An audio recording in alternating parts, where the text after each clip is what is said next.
No, not good.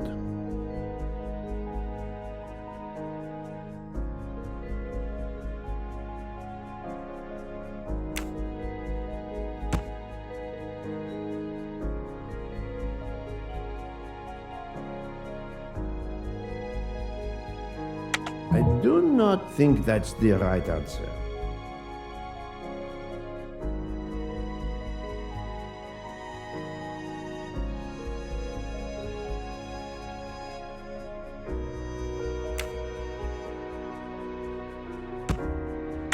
Think, Poirot. That is not a good answer.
I must admit I'm not right this time.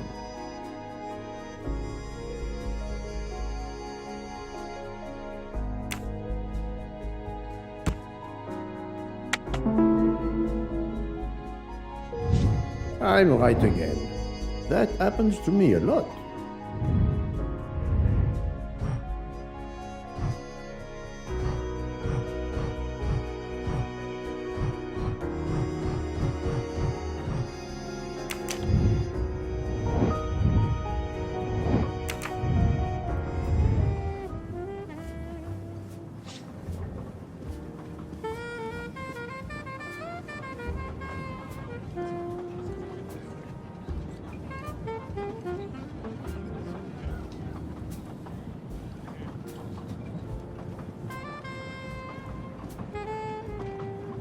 As promised, my recipe is yours. Give me 5 minutes to write it down for you. Thank you. I am in your debt.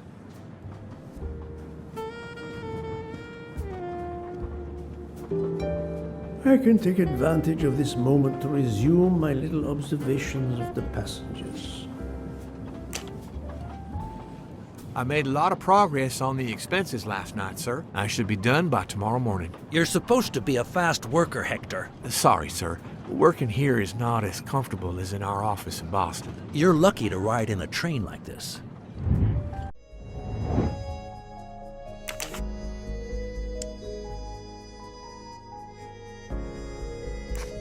I made a lot of progress on the expenses last night, sir. I should be done by tomorrow morning. You're supposed to be a fast worker, Hector. Sorry, sir. Working here is not as comfortable as in our office in Boston. You're lucky to ride in a train like this.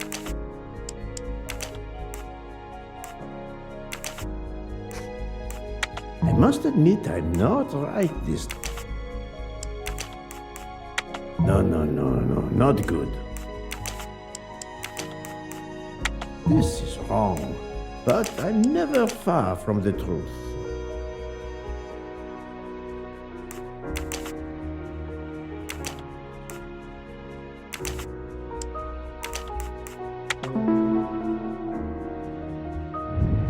That was easy.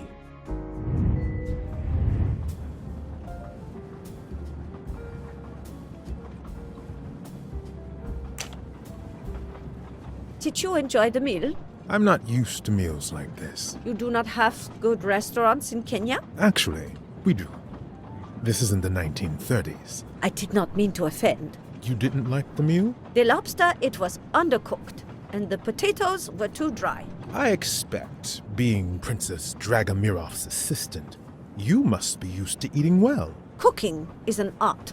You do not need to wear the chef's hat to be an artist. What is your favorite dish? Currywurst. It is a specialty of mine.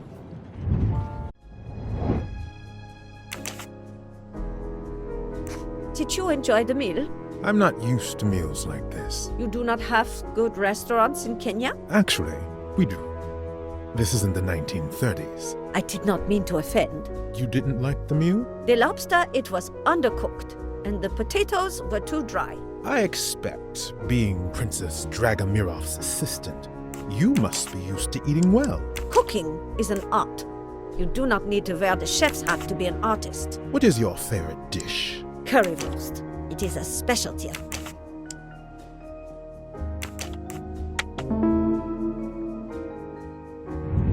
Et voilà. Here you are, sir. My recipe. Please tell Mr. Book he should not expect my recipes for the other desserts.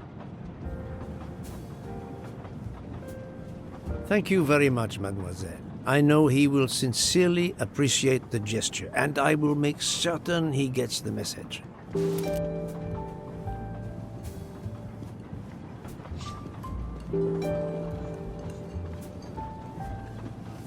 Poirot, you were gone such a long time. It proved more challenging than I expected. This is wonderful. Did it require the use of your little grey cells? More the exercise of my little taste buds. Thank you so much, my friend. Eat your dessert. You've earned it.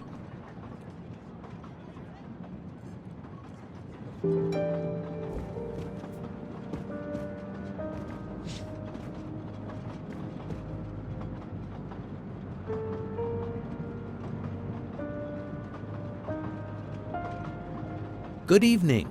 My name is Ratchet. I think that I have the pleasure of speaking to Mr. Hercule Poirot, is that so? You have been correctly informed, monsieur. Your exploits are well known on my side of the Atlantic. In my country, we come to the point quickly. Mr. Poirot, I want you to take on a job for me. Are you interested in earning a lot of money? My clientele, monsieur, is limited nowadays. I undertake very few cases. Why, naturally. I understand that. But this, Mr. Poirot, means big money. Big money.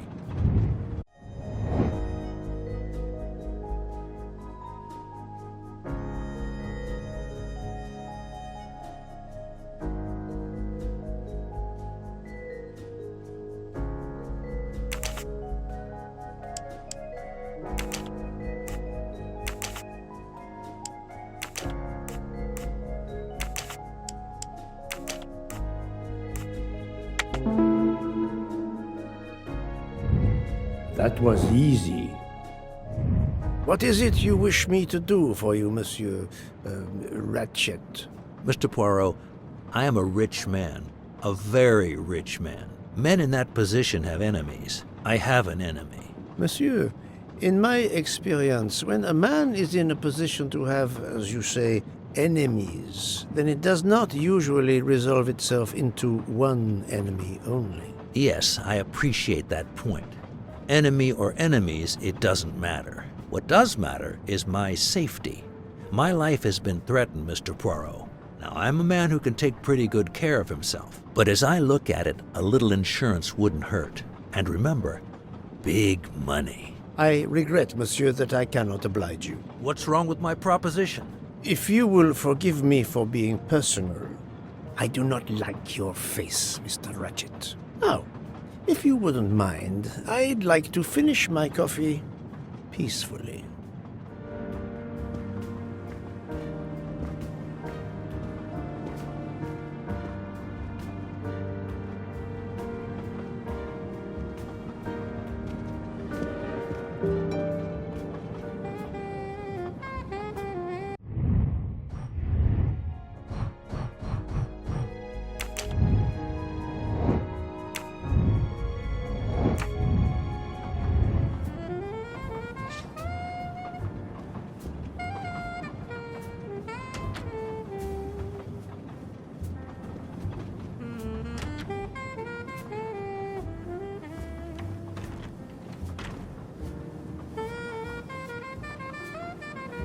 A nightcap, Monsieur Poirot? A cup of coffee, Monsieur Fauché. Then I will retire to my new compartment. I am sure you will find it to be most comfortable.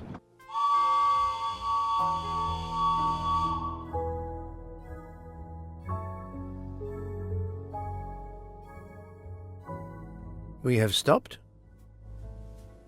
Yes, sir. Belgrade Station. If you'd like to go out and get some fresh air, now is the time. The train leaves at 9:15. No, I see that it is snowing. I will not seek out the fresh air. Probably a wise decision.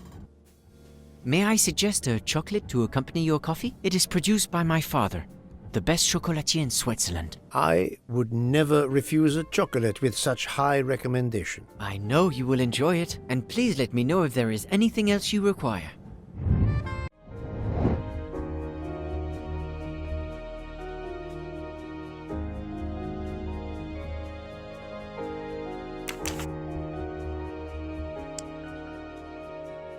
May I suggest a chocolate to accompany your coffee? It is produced by my father, the best chocolatier in Switzerland. I would never refuse a chocolate with such high recommendation. I know you will enjoy it, and please let me know if there is anything else you require.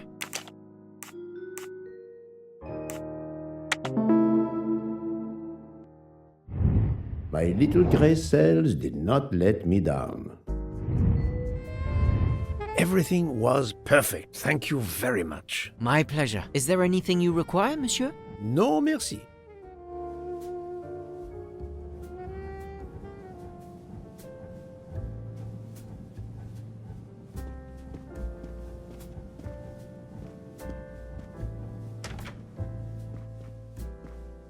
Why, I thought you'd left us. You said you were getting off at Belgrade. You misunderstood me. But, man, your baggage, it's gone. It has been moved into another compartment, that is all. Oh, I see.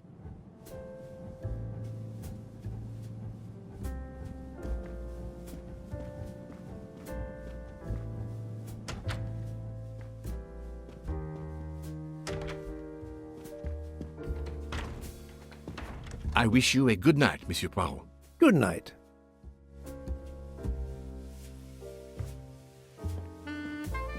I hope you'll sleep well and that your head will be better in the morning. It is just the cold. I'm now making myself a cup of tea. I hope it'll warm you up. I hope so. Good night. Well, good night, my dear.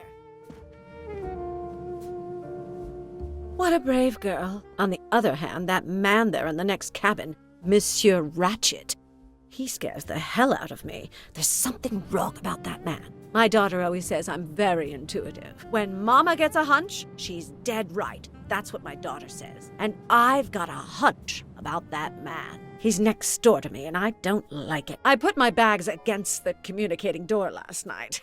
I thought I heard him trying the handle. Well, whoever you are, I'm going right to bed to read. Good night. Good night, madam. Whoever I am?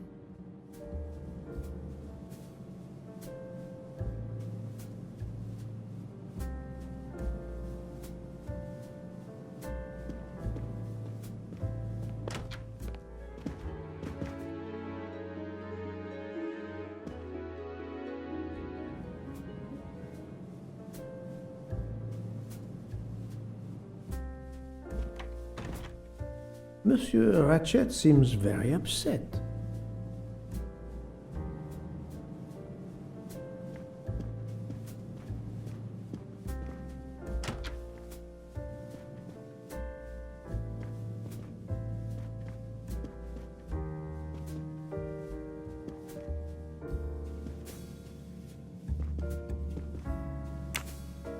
Ah, finally a real bed fit for a king.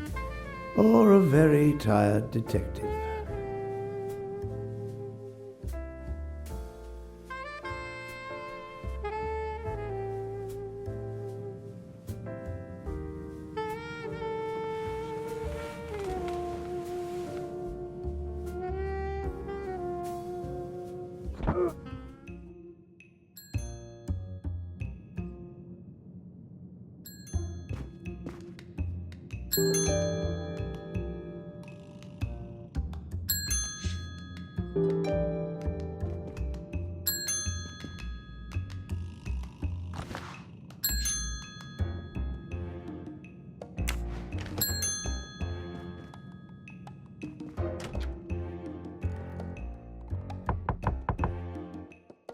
Monsieur Ratchet? Ce n'est rien, je me suis trompé.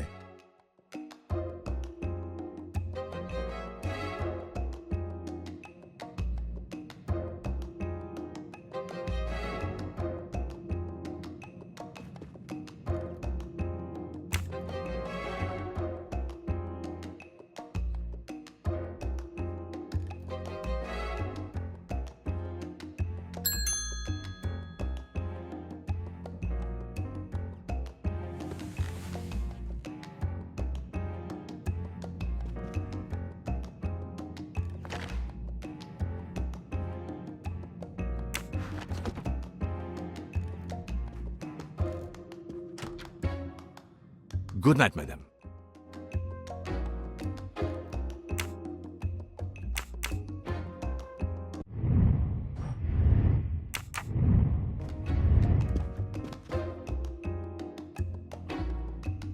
The American lady? Yes, don't worry. You'll know how Mrs. Hubbard is. Imagine to yourself the time I have had with her. She insists, but insists, that there is a man in her compartment. Just imagine it, monsieur. In a space of this size, where would he conceal himself? I argue with her. I point out that it is impossible. She insists. She woke up and there was a man there. And how, I ask, did he get out? And leave the door bolted behind him? But she will not listen to reason. That one does not leave time to listen. The train has stopped, Mr. Michel? We have run into a snowdrift. Heaven knows how long we shall be here. I remember once being snowed in for 7 days. Where are we? Between Winkowski and Brod. Oh la la. It's time for me to go back to bed. I wish you a good night, monsieur. Or what is left of it.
The train is still stuck and the snow continues to fall. I should have taken an airplane. Well, I must make the best of it and join the other passengers for breakfast.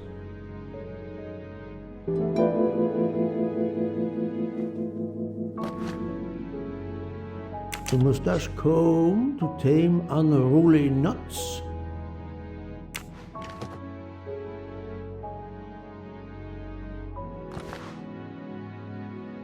Finest of curling irons for the moustache.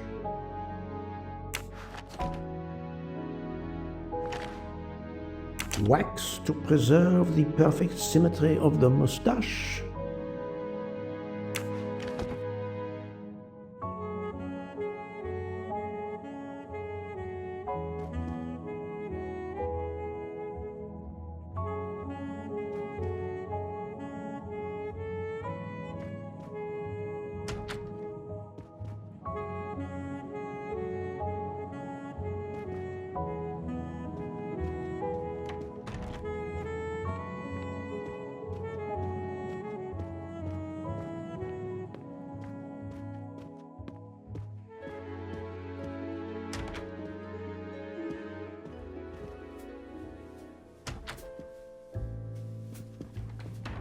This delay is intolerable. I'm supposed... My daughter said it would be the easiest way in the world. Just sit on the train.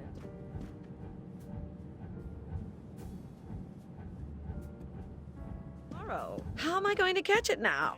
I can't even send an email to cancel it. I'm just too mad. Of course I tried that. But there is no network They will service. wonder What has happened to me? I can get no words to them. What will they think? We have refugees to help. Good morning, madam. The snow is a predicament, is it not? I am Russian. Snow is no stranger to me. Ah, the accent. Would it be St. Petersburg? You are very perceptive. Monsieur Poirot, is it not? And may I take it, I have the honor of addressing Princess Natalia Dragomirov.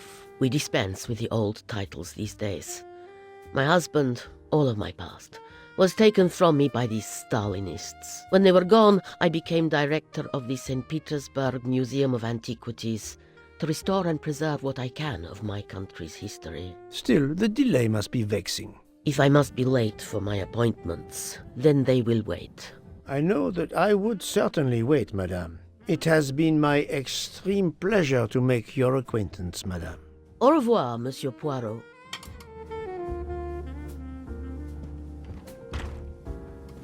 Mademoiselle, you are not concerned about the train stopping? What can one do? Indeed, this does not make the train move. You have great strength to remain calm at a time like this. I know one far, far stronger than I. And that is?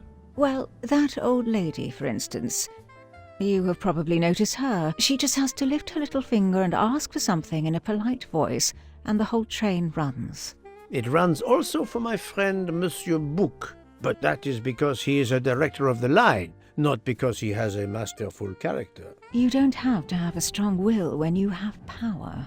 But I suspect I did not need to tell you that, Mr. Poirot. Mr. Poirot. Good morning, Mr. Fauchet. You have early customers, I see. Yes, I am stuck serving here as well at breakfast. Everyone is impatient. They keep complaining that the train is not moving. As if I could get out and push it. It's too early for me to order a boxcar. That is the appropriate drink, I believe. A gin triple sec, lemon and grenadine mix. A drink for a train indeed. But not perhaps for my breakfast. I think I will settle for an omelette. Good luck, sir. Miss Nielsen is helping to serve in the dining car.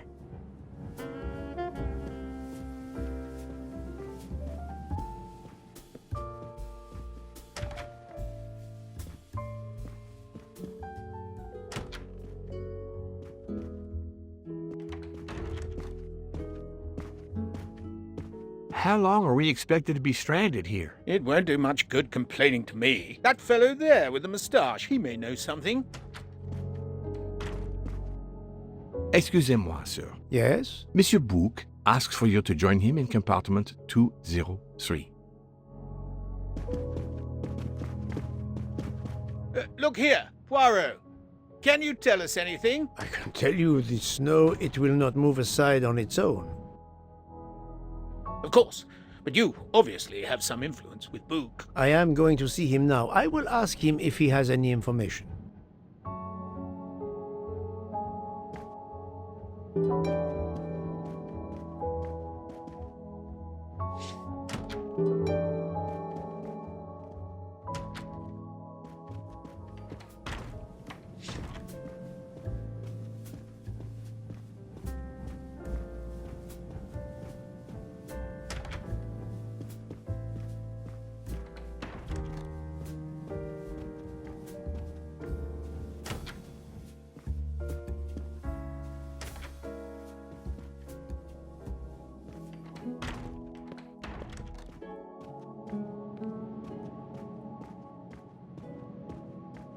Ah, my good friend, come in.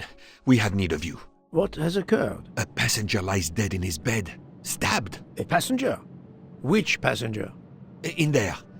He's an American, a man called Ratchet. It was his valet masterman who was worried that Mr. Ratchet was not awake yet. Pierre Michel, the conductor, decided to break in and found the body. I see. Well, my friend, I think it is best not to touch anything and wait for the police to arrive. Oh, I tried to call the police, but there is no cell tower for many kilometers. We could be stuck in the snow for hours. The murderer is with us.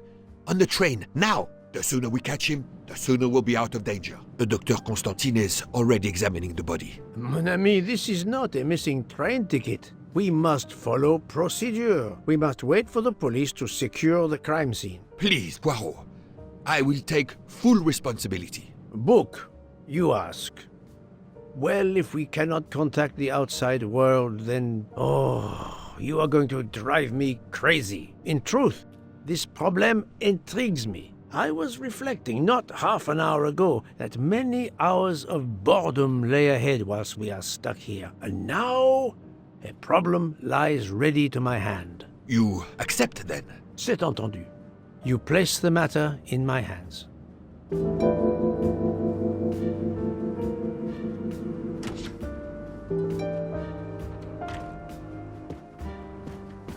Mr. Poirot, I am Dr. Constantine.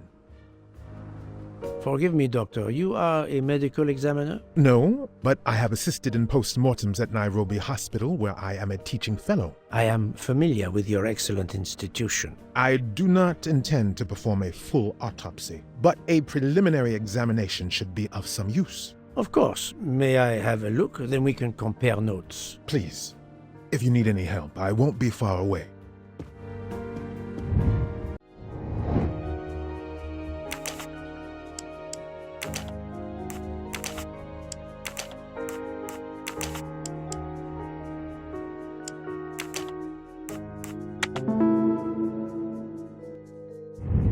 I'm right again.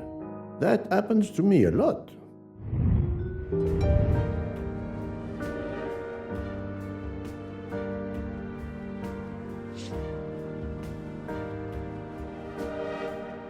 I'm sorry, Doctor, but I must question you. Of course.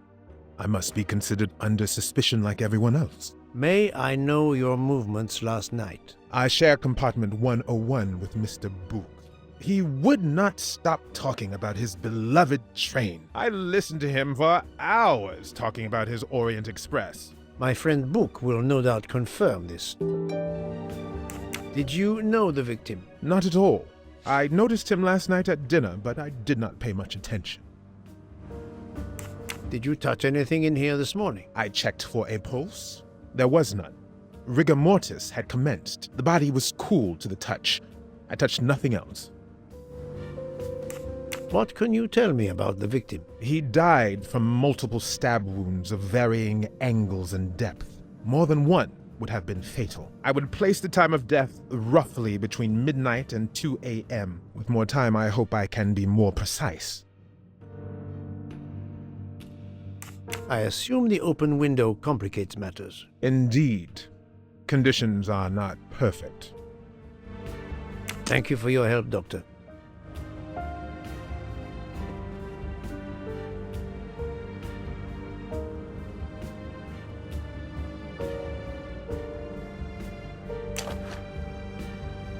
The watch is broken. The hands are stopped at 1:15 a.m. One would expect that to be the time when the attack occurred.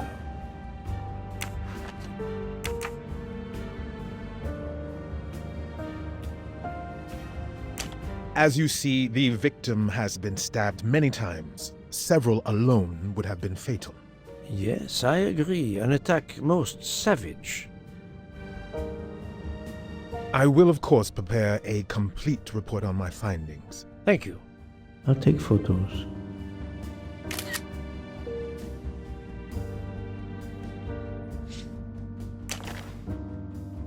Last night, Monsieur Ratchet said he takes precautions. I see now what he meant. He knew he was in danger and wanted to be ready, yet it was no use to him.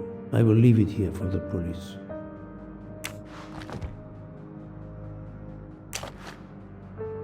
This phone was deliberately smashed.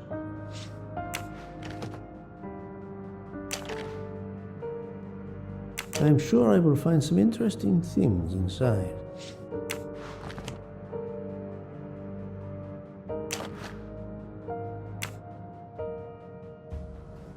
Did it belong to Ratchet?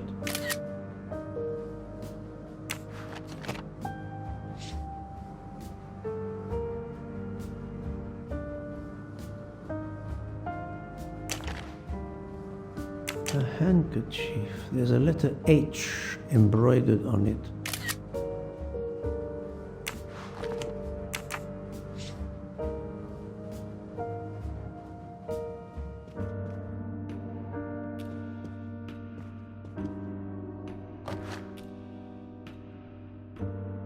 old box of sleeping pills.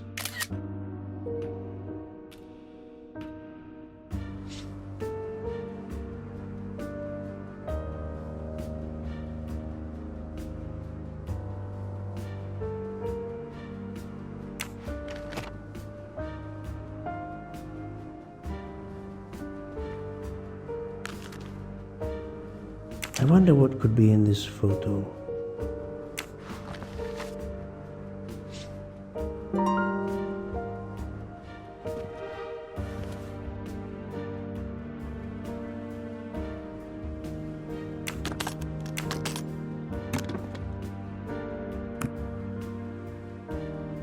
Expensive clothing, recently laundered.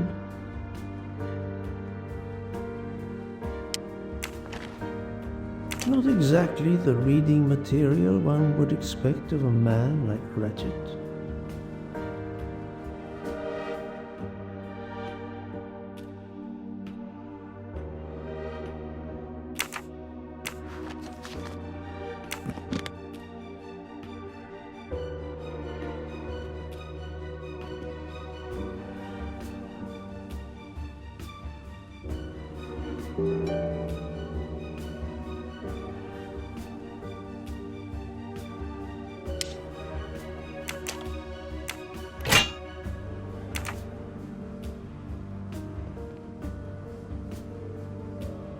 Where can the killer have gone? This door communicates with compartment 204. The latch is open on this side.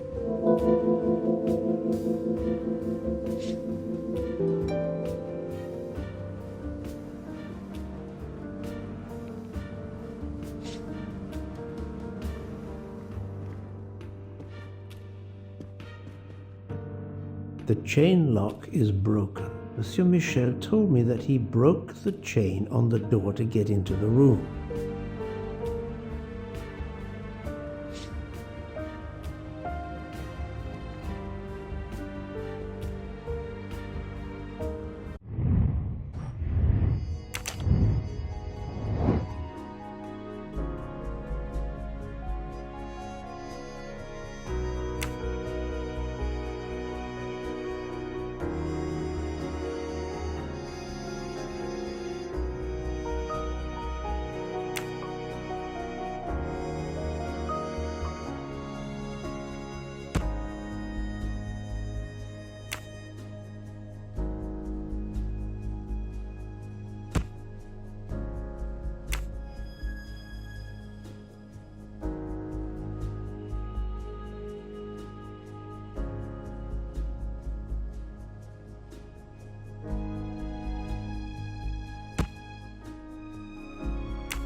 For Daisy.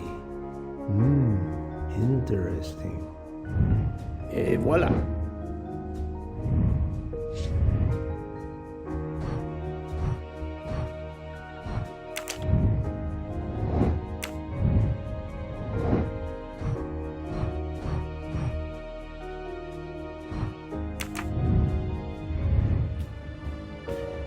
I shouldn't leave until I have finished inspecting the crime scene.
Not very surprising.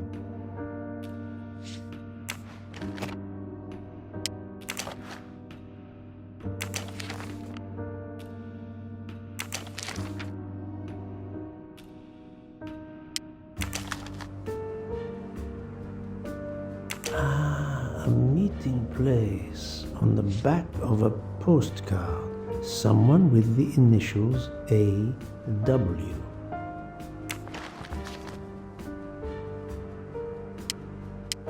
Ratchet had an appointment he will never keep.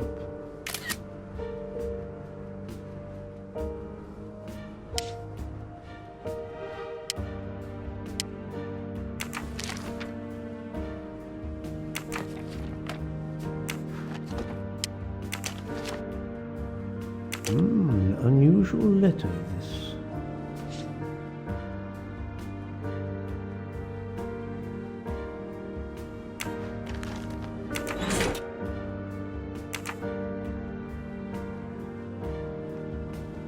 I shouldn't leave until I have finished inspecting the crime scene.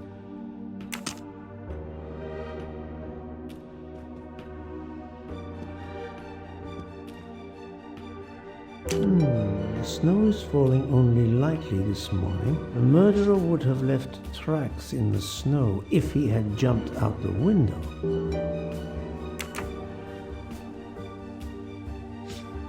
I shouldn't leave until I have finished.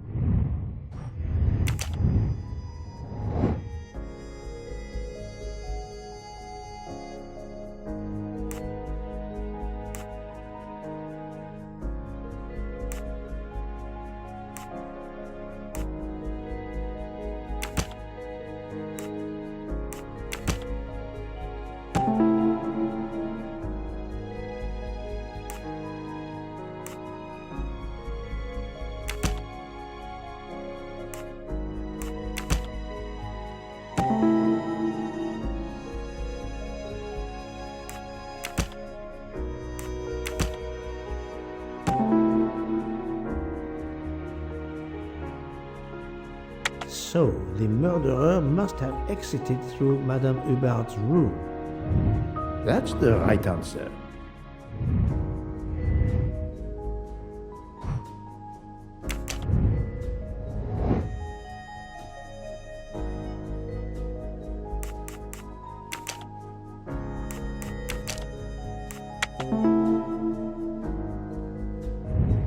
That was easy.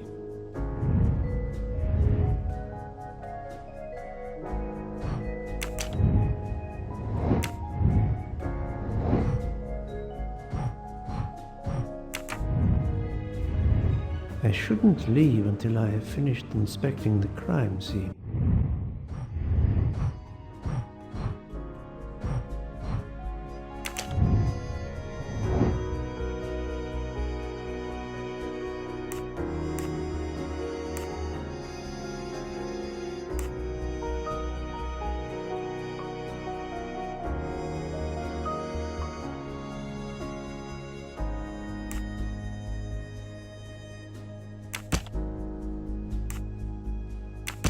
No, not good.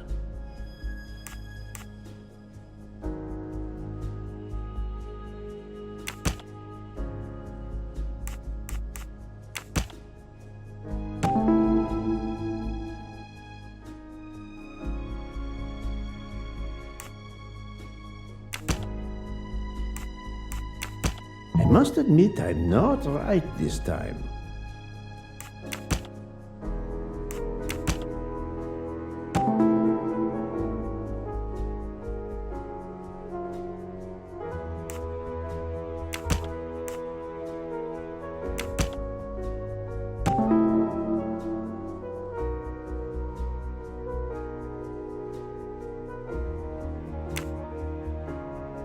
I can't imagine Ratchet taking a sleeping pill if he feared for his life.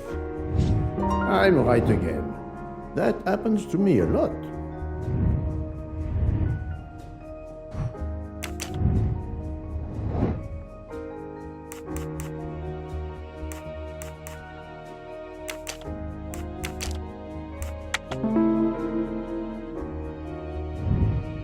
Voila.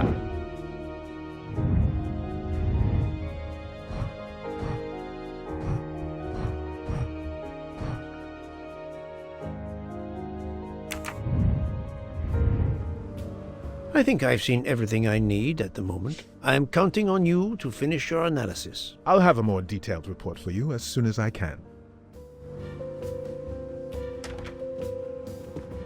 So, Poirot, did you find anything out? It's a bit early for the handcuffs, my friend. Even for Hercule Poirot. Do not worry, mon ami. I believe our culprit has no plans to strike again. Monsieur Ratchet was the target. Of that I am convinced. Tell me, Book, how did you spend last night? This is a joke, I hope. Don't you trust your old friend? My friend, calm yourself. I must hear your story in order to corroborate other accounts. Ah, naturally. Let me see. I went to my compartment after dinner. Dr. Constantine was already there. We talked about his career. He's a Cambridge man, you know. After university, he returned to his country and has done much good there. He was so interested in the Orient Express. I told him all the anecdotes I know. I'm not certain when we fell asleep, but it was very late. Here is what I have found out. Monsieur Ratchet was stabbed many times. I also found threatening letters in his safe. He had a loaded gun under his pillow, so he was on guard, ready to defend himself. However, there was an empty glass with white residue at the bottom. I suspect a barbiturate. Perhaps he was forced to take it. In any case, I am certain he was unconscious, unable to defend himself. I also found several other items at the crime scene, possibly related to the murder. They must be investigated. By all means, Poirot. As fast as you can. I also found liquid for an electronic cigarette, but I could not find a vape. This might belong to the murderer. This criminal is an amateur. I need a list of the passengers with their compartment numbers. Pierre Michel will have it. I must interview the rest of the passengers and the staff. I'll be in the bar car if you need me. We are hours late. Soon I hope help will arrive.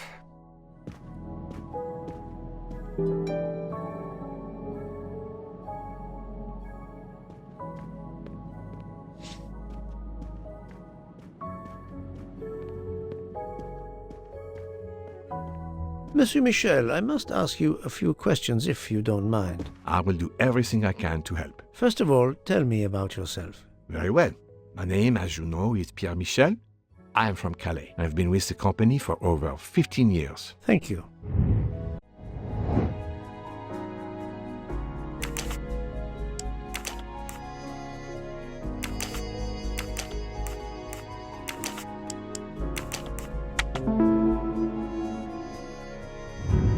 That was easy.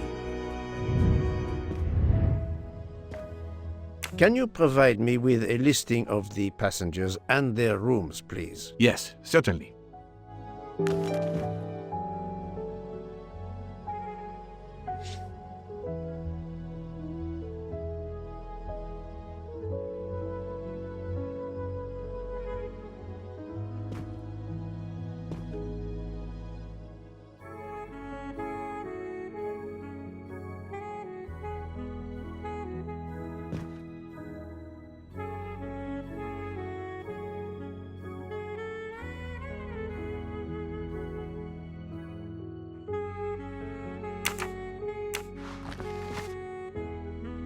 Are you a smoker? Indeed. Do you smoke e-cigarettes? No, tobacco only. I would like to reconstruct with your help the events of last night. Monsieur Ratchet retired to bed. When? Almost immediately after dinner, sir. Actually, before we left Belgrade. Did anybody go into his compartment after that? His valet, monsieur.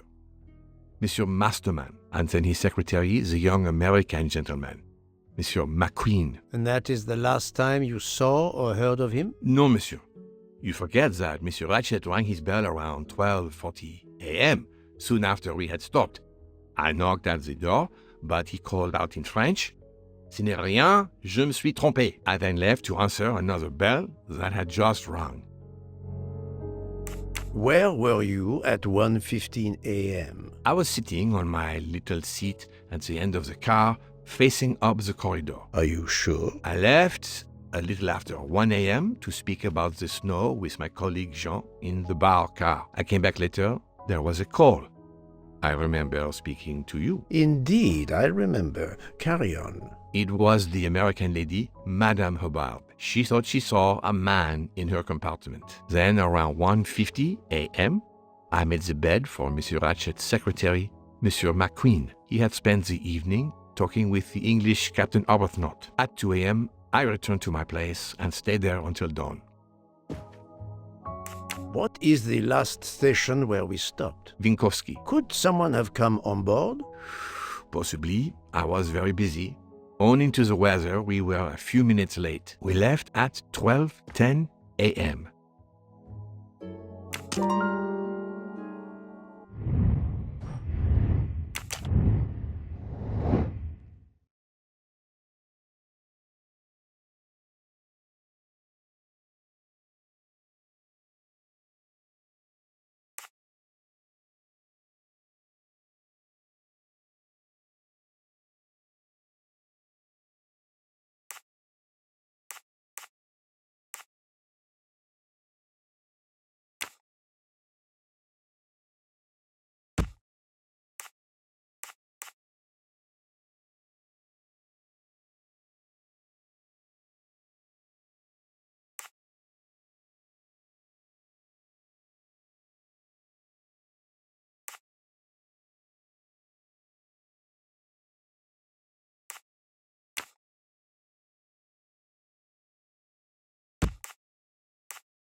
Think, Poirot. That is not a good answer.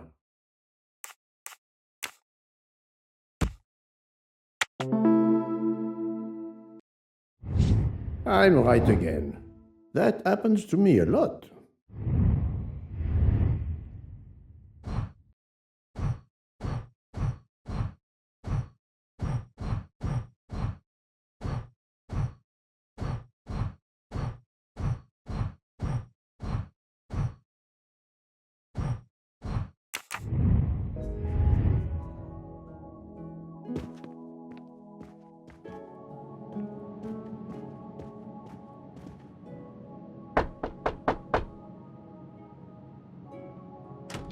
Good morning, madam. I am Hercule Poirot. Caroline Hubbard. What can I do for you, Mr. Poirot? I am the bearer of unfortunate news. It's obvious with all the commotion that something has happened. Madame Hubbard, I am afraid your neighbor, Monsieur Ratchet, was murdered last night. Oh my God! I knew it! I knew it! I would like to ask you some questions, but first, may I inspect your room? Of course, yes, you must.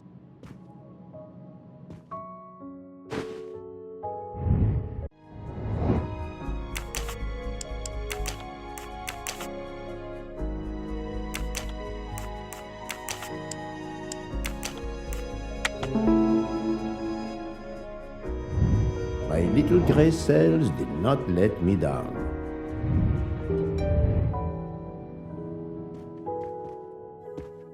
Madame, please tell me about last night. The murderer was right here in my compartment. I woke up. All in the dark it was. I was just so scared I couldn't scream.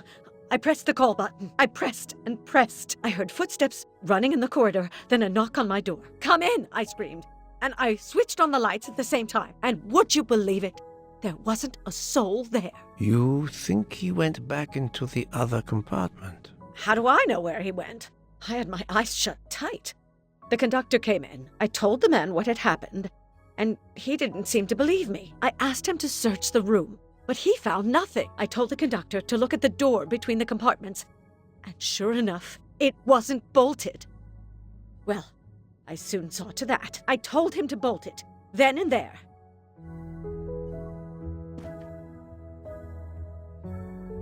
How is it you didn't bolt the door between the two compartments? But I had. Well, as a matter of fact, I asked that Swedish lady, Olsen, Greta, if it was bolted, and she said it was. How was it you could not see for yourself? I was already in bed, and my toiletry bag was hanging on the hook of the door. I couldn't see the latch from where I was. What time was it when you asked her to do this for you? Oh, it must have been around 10:30 or 10:45 p.m. She'd come along to see if I had an aspirin. But instead of opening my door, she opened Mr. Ratchet's door by mistake. He said something quite rude, like, "Not a chance, lady, you're too old." It shocked her. She came in. I told her where to find the aspirin, and she got it out of my toiletry bag. Poor girl, she didn't have a good night. The same could be said for Monsieur Ratchet. It appears Mademoiselle Olsen may be the last person to see Ratchet alive.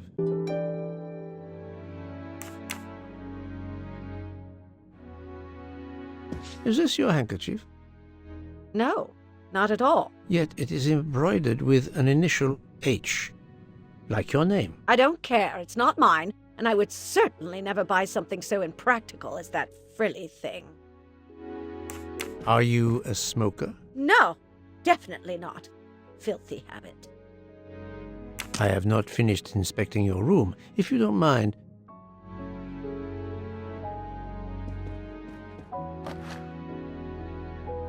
here is a jacket button. It bears the logo of the Orient Express.